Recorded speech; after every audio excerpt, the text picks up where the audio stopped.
Buongiorno a tutti, oggi finalmente vi posso presentare la pizza in pala con polish. Stavolta abbiamo già una ricettina della pizza in pala però con la biga, quindi un preferimento solido. Invece oggi andremo a vedere la ricetta di una pizza ad alta idratazione con un'alta percentuale di polish, tra l'altro, all'interno. Potete naturalmente anche diminuire la percentuale di polish, però va naturalmente stravolta tutta la ricetta.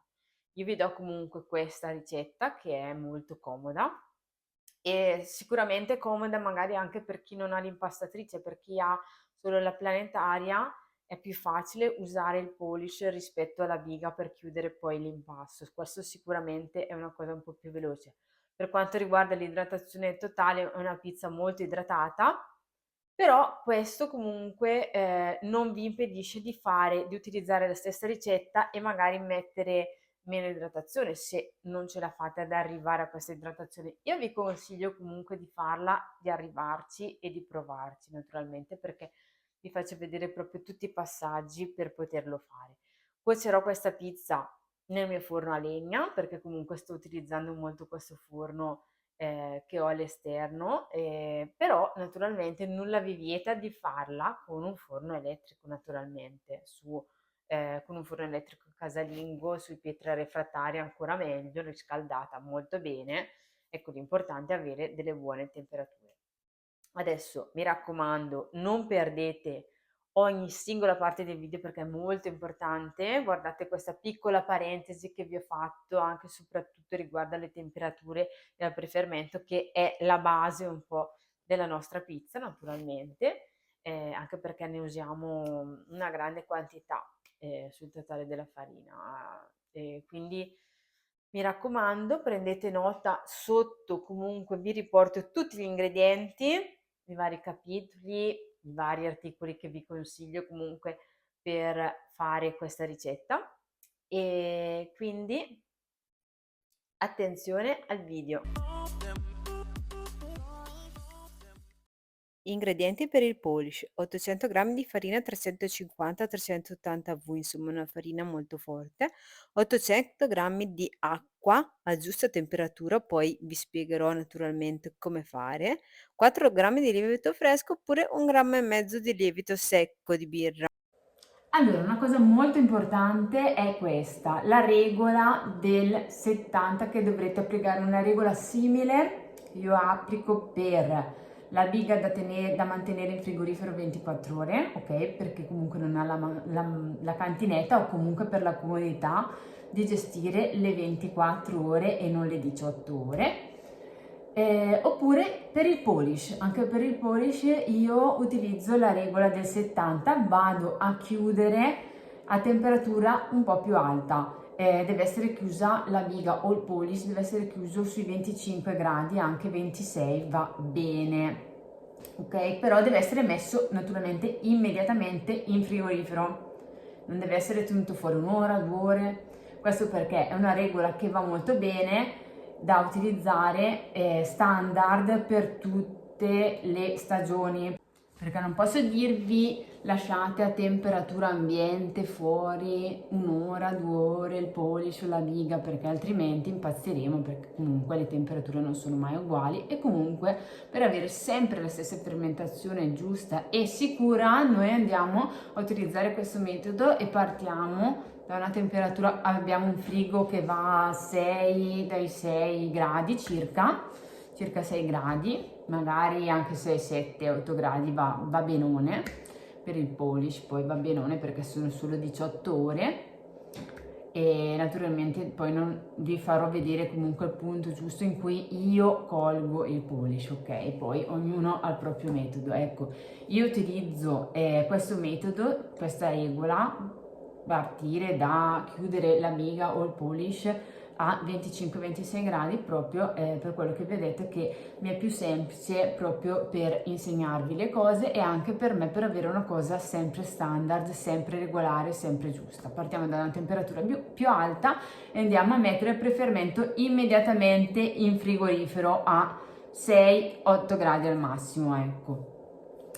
Allora, quindi praticamente partiamo è simile alla classica regola della biga classica, ok? Partiamo 55, la regola della biga classica è 55 meno la somma della temperatura della farina e la somma della temperatura dell'ambiente. Invece dobbiamo avere una temperatura molto più alta di 20 gradi, dobbiamo avere una temperatura di 25 gradi, andiamo a partire da 70, ok? 70 meno la somma della temperatura della farina e della temperatura dell'ambiente, ok? Quindi facciamo la somma della temperatura della farina e dell'ambiente, abbiamo il nostro risultato, lo togliamo a 70 e lì noi abbiamo la temperatura da utilizzare per avere un polish o una biga a 25-26 gradi circa, ecco. Poi ecco, questo in un ambiente con dai 20 ai 25 gradi al massimo, ecco. Fate un po' più attenzione anche magari quando fa molto caldo, però insomma la regola in generale è questa.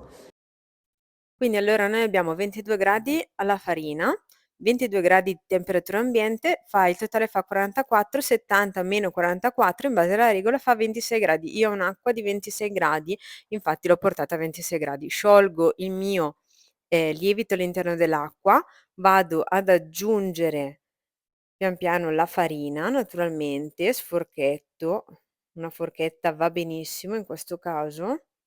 Va anche meglio della frusta, quindi sforchettiamo il tutto e cerchiamo di renderlo bello omogeneo, magari anche senza agrumi, bello liscio, il nostro polish.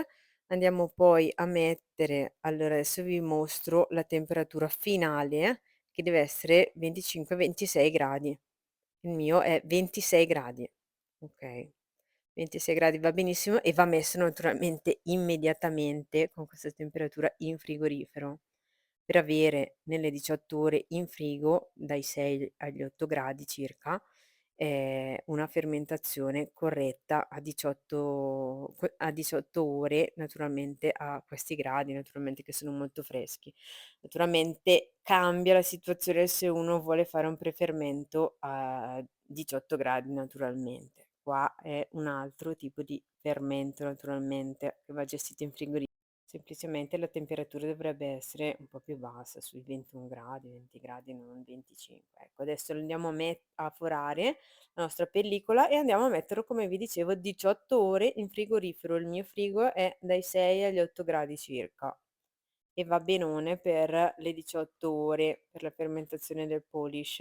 Allora ragazzi, dopo 18 ore in frigorifero abbiamo, allora vedete quando cominciano a comparire queste bollicine, ok, queste bollicine qua un po' più piccoline, queste qui, ok, vuol dire che è proprio maturo il nostro polish ed è pronto per essere utilizzato, perché da qui a poco collasserà e quindi è proprio pronto adesso per essere utilizzato. Io lo utilizzo a questo punto, quindi è praticamente raddoppiato e diciamo prima che collassi, ecco, come dico sempre. Adesso andiamo a prendere tutti gli altri ingredienti. Abbiamo il nostro polish maturo e 400 grammi di farina dai 280 e anche 300 V vanno benissimo, tipo 0 perché ci vuole comunque un po' di forza. 10 grammi di malto di astasico in polvere, 35 grammi di sale, 35 grammi di olio evo, 1 grammo e mezzo di lievito fresco oppure 0,7 di secco, 290 grammi di acqua fresca. Allora, adesso andiamo a inserire nella nostra macchina tutto il nostro polish con il nostro starter di lievito, fresco o secco che sia.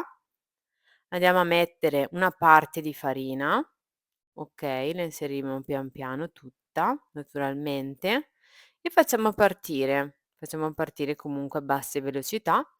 Iniziamo a inglobare all'interno del nostro polish, che comunque è idratato al 100%, un po' di farina pian piano, ecco. Poi, calcolate che comunque ci va anche poi dell'acqua, quindi abbiamo un'alta idratazione, ci vanno anche dei grassi, eccetera, e quindi per quello che vi dico può andar bene anche una 300 V. Io ho usato una 300 V anche per la chiusura anche una 280 va bene, comunque una media forza, almeno una media forza diciamo come farina comunque di chiusura.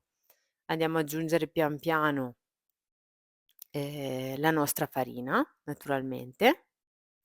Allora adesso a questo punto, quando abbiamo finito di inserire tutta la nostra farina pian piano, aggiungiamo un po' alla volta, dovremo poi aggiungere anche quindi l'acqua.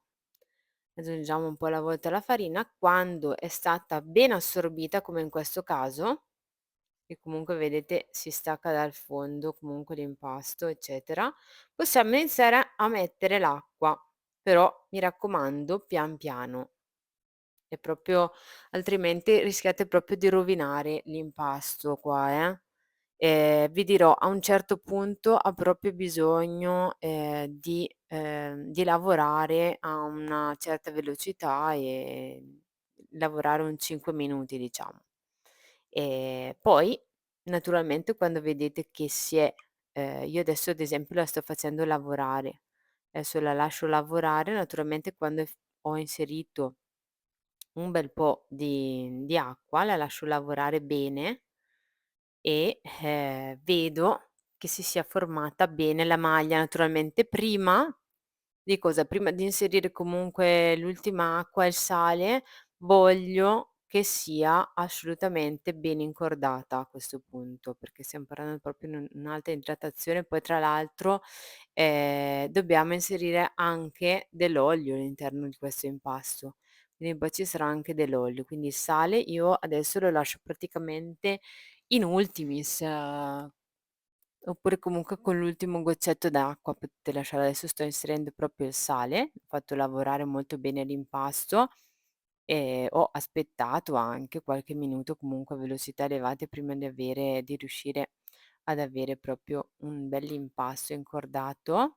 E poi inseriamo il sale, facciamo lavorare, alziamo ancora di più la velocità e poi io ho lasciato, in ultimis proprio un ultimo goccetto di acqua. Un ultimo goccetto d'acqua che poi calcolate che comunque né più né meno avete anche, l'olio. Poi andiamo a idratare un po' anche con l'olio l'impasto, quindi il sale comunque non è l'ultimo ingrediente in questo caso. Quindi l'impasto viene comunque poi idratato bene anche con altra acqua, che è poca, veramente ne ho lasciato veramente poca, poca, poca. Quando finisco con l'acqua poi quando l'impasto è veramente ben incordato, noi andiamo ad inserire l'olio. Però mi raccomando, deve andare naturalmente tutto bene, altrimenti ci si può fermare, misurate la temperatura, mi raccomando, se non siete certi che sia una temperatura bassa, ci si può fermare se sale troppo di temperatura l'impasto, magari con la planetaria o qualche altra impastatrice magari potrebbe salire un po' la temperatura. Adesso io qua invece ho veramente una temperatura non alta, assolutamente. Adesso vado a prendere il mio impasto, come vedete, molto idratato, ma che si stacca completamente dal fondo. Si vede che è comunque una maglia molto allungata, ma che si stacca dal fondo. Adesso lo lasciamo riposare per 20-25 minuti. Allora, dopo 20 minuti, massimo, massimo mezz'ora di riposo, possiamo fare le nostre pieghe di rinforzo. E io farò un giro di pieghe solamente di rinforzo. Se ne avete bisogno, potete comunque dopo i 20 minuti fare altri 20 minuti di pausa e 15-20 minuti di pausa e farne altre. Adesso queste sono le pieghe di rinforzo. Seguite proprio queste indicazioni. Adesso riprendete tutto l'impasto, lo portate verso il centro come faccio io e ripiegate il tutto.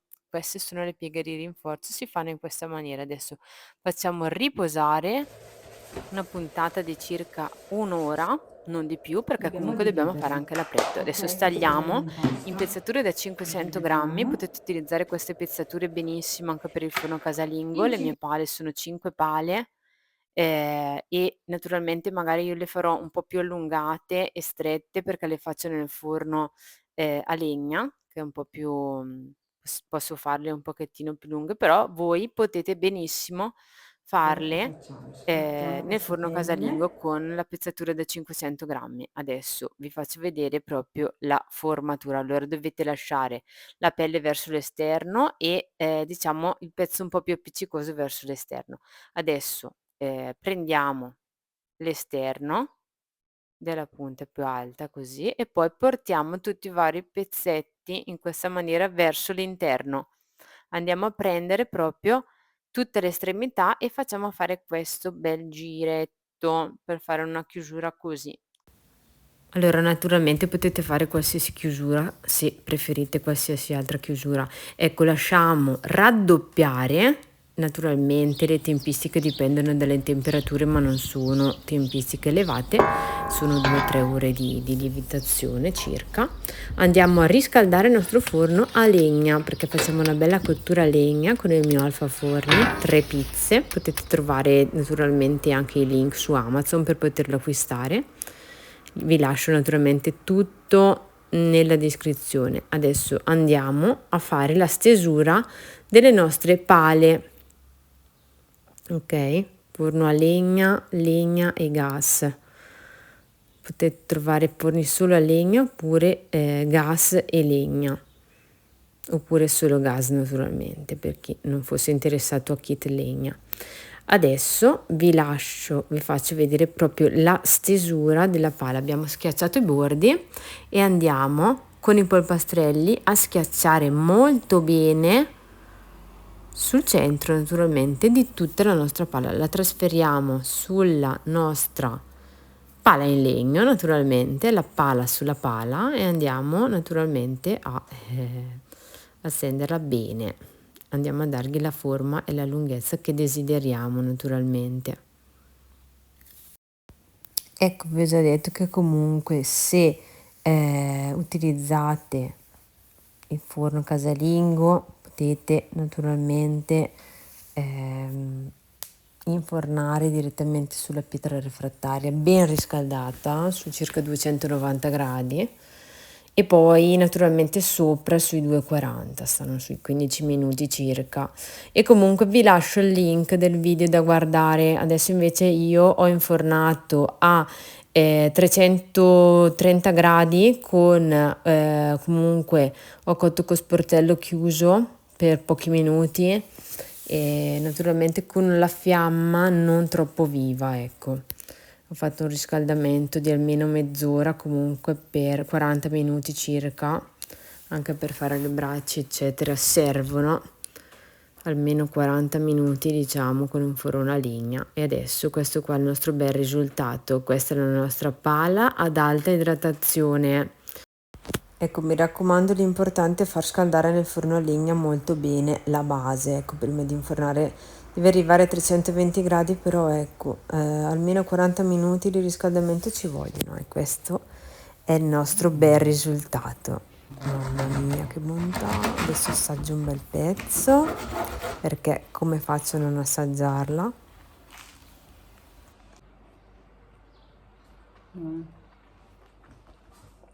Molto buona. Allora, se vi è piaciuta la ricetta mettete un like, scrivete poi tutti i commenti nelle annotazioni qui sotto, nell'info box, diciamo nella descrizione del video trovate tutti gli ingredienti e tutte le cose un po' utili, diciamo. Naturalmente apprezzo tutti i commenti, soprattutto qua su YouTube, quindi vi chiedo sempre di non contattarmi magari proprio privatamente per le informazioni riguardanti la ricetta. Preferisco che voi lo facciate proprio qua su YouTube, perché su YouTube resta a disposizione proprio di tutti l'informazione e quindi anche delle prossime persone che vedranno il video. Mi interessa poi anche la vostra opinione naturalmente e vi lascio naturalmente anche il link nelle annotazioni qui sotto, mi lascio il link della pizza in pala con la biga, che è un prefermento solido naturalmente. Questo invece ha la cottura con il forno elettrico, quindi potete un attimino dare un'occhiata anche a questa, ecco, per la cottura con forno elettrico. Io vi lascio, spero che vi sia piaciuto il video e vi auguro una buona giornata. Alla prossima!